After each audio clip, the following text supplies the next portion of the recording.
Hey, my name is Max.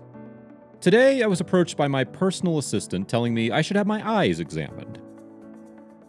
At first, I was a little confused, but after a digital test and 5 online eyeglass fittings later, I was happy about my new visual aid.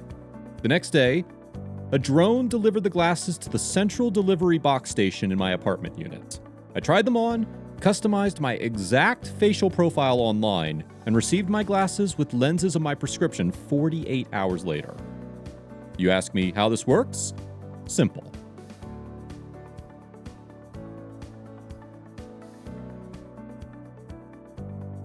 A few miles outside of any major city, there is a large factory.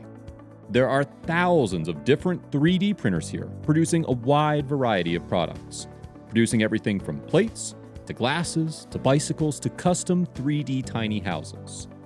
This factory has an automated raw material feed system and AI-optimized logistics. Manufacturers and product developers from all over the world can access this fabrication structure.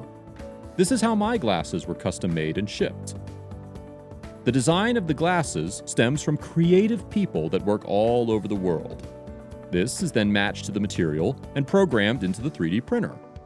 Digital assistants transfer this expertise to 3D printing factories located all around the world. On site, robots support experienced 3D printing specialists in their work. Furthermore, this is also beneficial for the climate, as we can automate labor-intensive production processes more and more individually. There are no longer any long transport routes.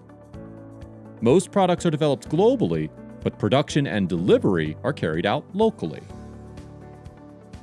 Another step from a centralized system to decentralized structures. Millions of small and medium-sized companies can thus sell their innovative products, components, and systems on the global market.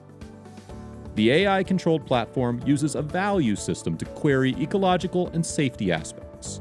In addition, customer evaluations help to produce better and better products.